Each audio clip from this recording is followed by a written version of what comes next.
Thank you so much for coming. This is our second official influencer briefing here at the White House in the beautiful South Court Auditorium. And as you can tell, in the White House, we are fully embracing new media. Trust in the mass media has fallen to record lows. Tens of millions of Americans are turning elsewhere to get their news and their information. That's why we've welcomed in openly independent journalists, podcasters, social media influencers, content creators, and we will continue to do so. President Trump and our White House also believe strongly in the First Amendment, which is why our team has restored the press passes of hundreds of journalists whose passes were wrongly revoked by the Biden administration. So thank you all so much for coming today, for your interest in covering the historic achievements of President Trump's first 100 days. And today officially marks 100 days of promises made and kept by President Trump. Our primary focus is how President Trump is in the process of rebuilding the world's greatest economy, just like he did in his first term. President Trump has created 345,000 jobs since taking office in January. Last month's job report, we saw 100,000 more jobs than economists predicted. It was the fourth highest month for private payroll growth in the past 2 years. 9,000 manufacturing jobs have been created and added to the economy already since January, and that's in comparison to the 6,000 manufacturing jobs that were lost per month in the final 2 years of the Biden administration. So each month we were losing 6,000 manufacturing jobs under President Trump. In just 100 days, we've added 9,000. The U.S. unemployment rate remains at historic lows. The labor force participation rate for those without a high school diploma is up. Good news for working class American families. And the veteran unemployment rate is down as well to 3.8% in March. When we came into office, it was 4.2%. Remote work among federal employees has fallen over 16 percentage points from March last year to March this year, showcasing the success of President Trump's initiative to bring federal workers back to the office. We know middle-class Americans, hardworking people, they have to show up to the office every day. We expect bureaucrats and government workers to do the same, especially when they are living off of the taxpayer's dime. If you want to work on behalf of the American taxpayer, you should show up to work in person. Thanks to President Trump, Americans are seeing the first price relief in years. The last inflation report showed the first consumer price decline in years, a decrease in energy prices, and real average hourly wage growth. President Trump is delivering on his promises to lower costs for American families and businesses. Prescription drug prices are down. Last month's drop in prescription drugs prices was the largest ever recorded. And thanks to President Trump ending Joe Biden's reckless war on American energy, gasoline prices and energy prices are down as well. The cost of wholesale eggs has decreased more than 50%.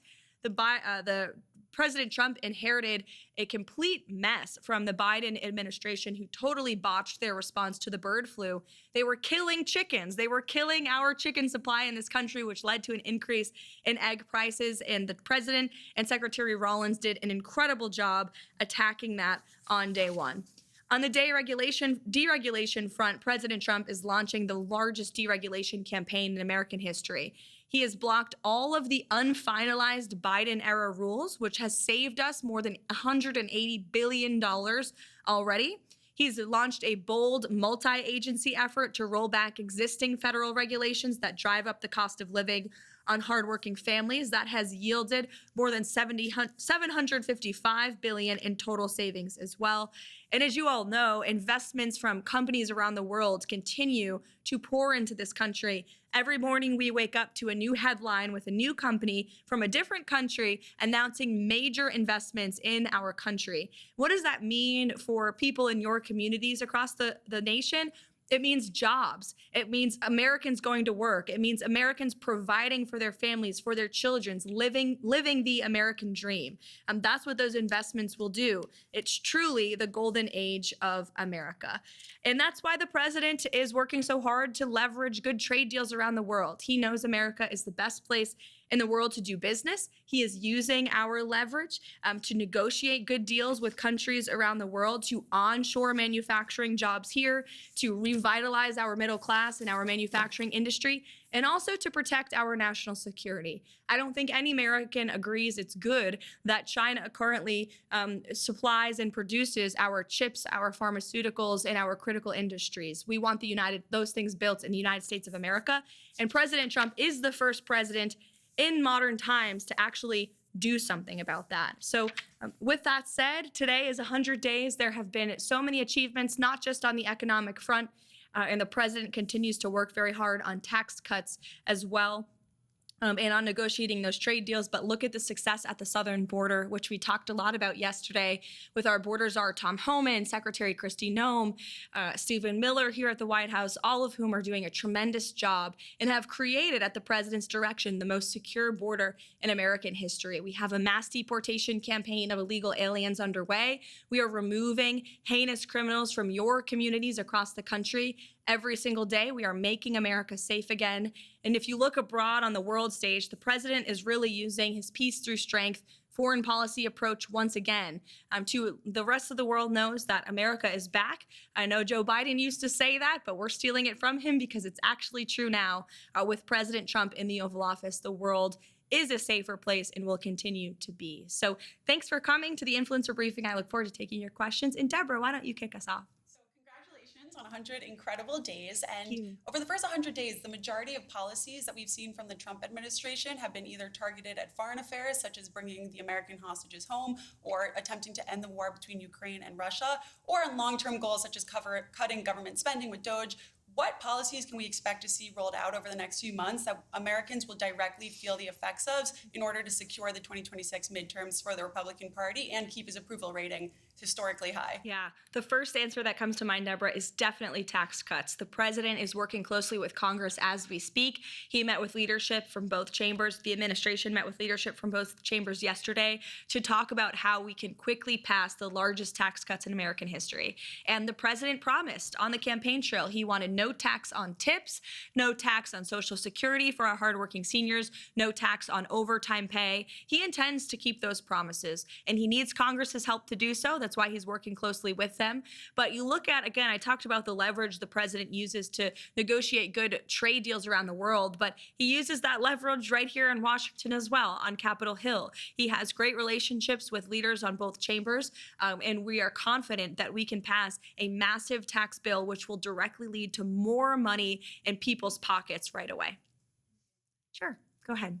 Yeah, so the president has really wanted to end the war in Ukraine for a long time now and has been working on that in the first 100 days. We've seen President Zelensky come here, as well as the president meeting with President Zelensky just in the last couple of days. I'm wondering where those talks stand and if the president is optimistic that conflict is going to wrap up shortly. The president is optimistic yet realistic about the incredibly complicated and unfortunate situation happening with Ukraine and Russia. First of all, this is Biden's war. It would have never started if President Trump were in office.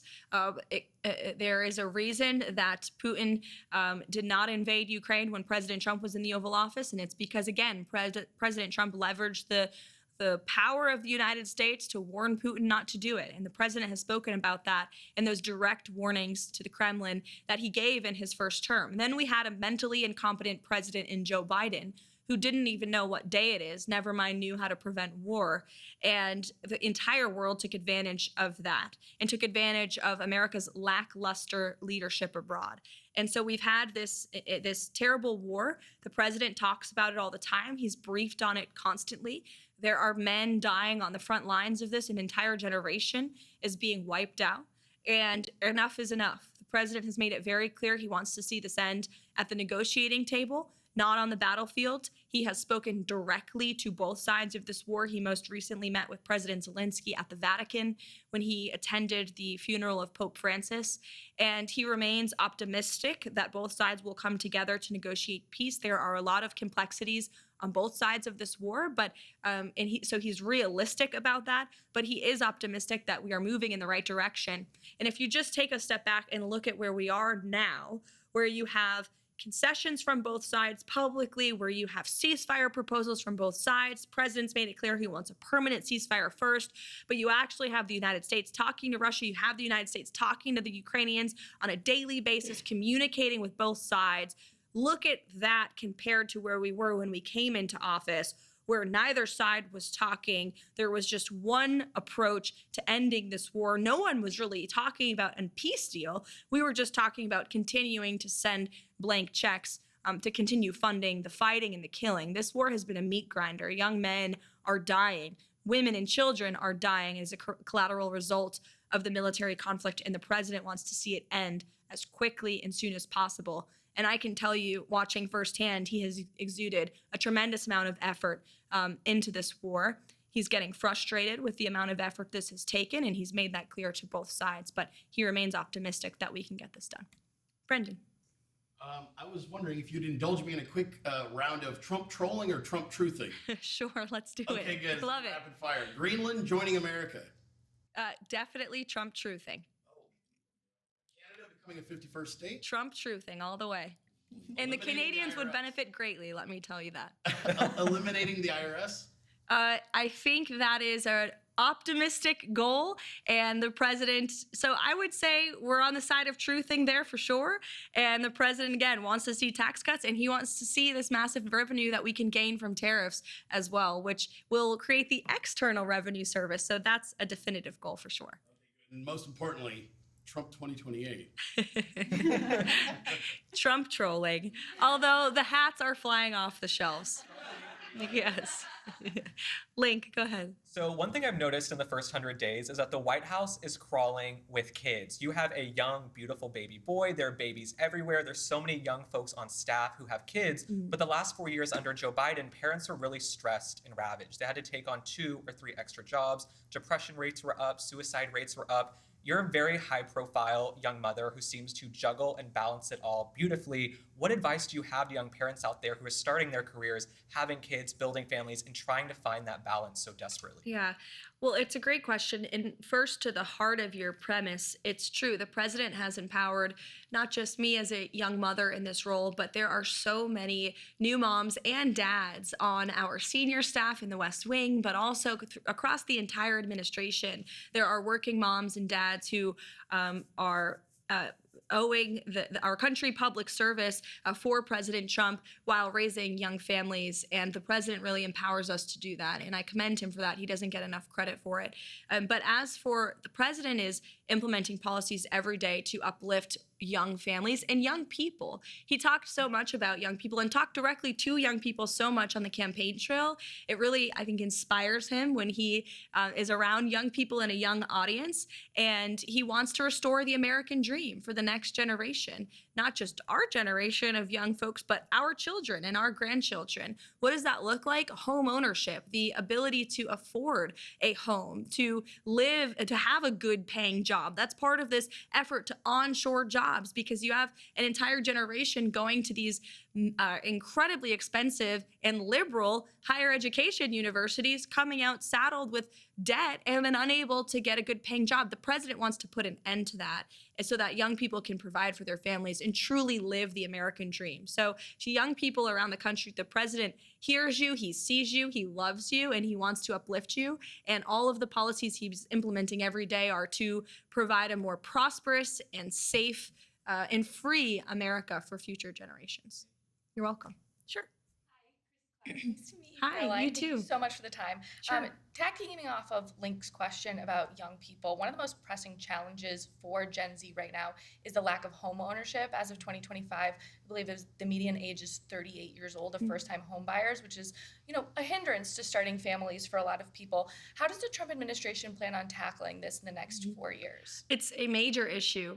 As you mentioned, that's directly impacting young people and young families. And the president is I think, tackling it head on already. The reason that homes have become so unaffordable is because of the massive inflation crisis caused by the previous administration. Not just the cost of a home, but everything that goes into building a new home went up and through the roof, right? We also saw mortgage rates reach incredible highs under the previous administration. So a few things. The president wants to bring down the cost of living, which he is already doing, as I mentioned in my opening remarks, which will increase our supply of homes across the country, but he also wants to bring down mortgage rates and interest rates to make it easier for young people and all people to borrow money, to take out those loans, to buy your first home. And so we got to increase the supply, bring down costs, and bring down interest rates and mortgage rates. And by the way, those are all things the president successfully did in his first term. When he left office, inflation was a record low 1.4%. Interest rates, mortgage rates also hit record lows in his first term. So this is a proven economic formula that works. It takes time to get there. We are in the process of the golden age. The president and the admin are slashing regulation every day, cutting red tape, cutting costs, and we need, again, Congress to pass those tax cuts to put more money back in people's pockets so they have greater purchasing power as well. You're welcome. Sure. Teresa Nwuka with Independent Women and WMAL. Oh, great. We love working with the administration to really tout policies that work for families and work for small businesses in this country. Next week is Small Business Week, and I know that the SBA will be, championing all the small businesses, the millions in this country, almost half of which are women-owned. But I'd love to find out what the president feels about independent contractors who are not typical W-2 employees, not 9-to-5 workers, but who hang their own shingle. They're 1099 workers. We saw the Biden administration really try to crack down on that small business entrepreneurial spirit, and we're hopeful that the administration would overturn what the Biden administration did and maybe even work with Congress to pass some lasting changes, codify some lasting changes that would protect, your ability to be self-employed, your ability to be a small business owner. Well, the president is a businessman at heart himself, right? He's a real estate developer, and I think that's a large reason the American people elected him the first time and the second time, because they trust in him. And small businesses are the backbone of our American economy. I come from a small business family myself, and the president knows what small business families need and independent contractors need, entrepreneurs need. You need less government in the way. You need less regulation. You need low energy costs, low taxes, a low cost of living, a low cost of goods. And that's exactly what the president is focused on doing, while simultaneously effectively leveraging tariffs to protect our middle class and our working class and our manufacturing base. You look at our auto industry, think about Michigan. It used to be the heartland of the auto industry of the world. It was the auto capital of the world. And unfortunately, so many of those jobs have gone overseas. And so the president wants to protect good paying jobs here at home and unleash the might of our economy for small business owners. And that includes removing red tape and cutting taxes. And as for independent contractors and what the president would hope to do with Congress, we'll definitely check back in on that and get you an answer, because it's an important question. You're welcome. Sure. Hi, Will Upton, the National Pulse. You kind of gave us an overview of negotiations between Ukraine and Russia 100 days in. What would the next steps look like, though, if we don't reach an agreement by, say, this summer? And also, can you give us an update on the rare earth minerals deal with Ukraine? And is there any kind of response from the administration to Greenlandic Foreign Minister Vivian Motzfeldt and some of her comments about maybe seeking aid with China? Sure. To your first question about the critical minerals deal, the president is confident that will be signed. Ukraine needs to sign it. They should sign it. It's not just good for the United States to recoup the billions of tax dollars we've spent and onshore some of those critical minerals, but certainly it's good for the Ukrainian people when this war is over to rebuild their country. It's an economic partnership between the United States and Ukraine. That's what the president envisions, and he wants Ukraine to sign that deal. He's confident that they will. As for what it would look like later down the road, I don't want to get ahead of the president, obviously, but again, I will reiterate, he's increasingly grown frustrated in the amount of time our Secretary of State recently said, there's not much more time or effort the United States has to give to this effort, and so we need both sides to come to the table to negotiate. As for Greenland, I hadn't seen those comments. If true, I'm sure they are. Certainly an interesting strategy to cozy up to communist China. Greenland needs the United States of America. We subsidize their national security and their defense. And the president has rightfully pointed out the great strategic importance that Greenland serves for not just our national security and economic interests, but for our country and for the world as a whole. And we can't allow Chinese or Russian influence to continue to infiltrate places like Greenland or the Panama Canal, I may add. Into the back. Can you talk about the importance of a stock market all-time high, and, specifically in relation to the midterms? And it seems like a lot of folks, when Trump was elected, they thought that stock market goes up. He really cares about that. He uses it as a measurement of the economy. It's gone down, but it's still up, over the last 12 months or so. So how much of that is playing into some of the economic policy decisions? I think the president has spoken on this. He said the stock market gets yippee, but he doesn't get yippee. He trusts in his economic agenda and formula, obviously. And, Wall Street made out very well in President Trump's first term. President Trump also wants to look out for Main Street and do what's best for both. So I think the president right now, his main focus, what drives him to make decisions is what's best for the working class Americans, for the American worker, for the small business owner, for American families. And he's trying to correct the wrongs of the last several decades, not just the last 4 years with the economic and inflation nightmare caused by the Biden administration, but of the unfair trade practices that have ripped off our country for a very long time. So look, the stock market goes up, it goes down, but President Trump has a goal, he has a vision, and he's remaining very much committed to that. So thank you so much, everybody, for joining today. We're heading off to Michigan tonight for a big rally, so I am sure we'll see all of your amazing creative content on social media later. It's going to be a great speech, and maybe you'll get a Trump dance too. So thank you so much for coming today. It's a pleasure to have you here. Thank you.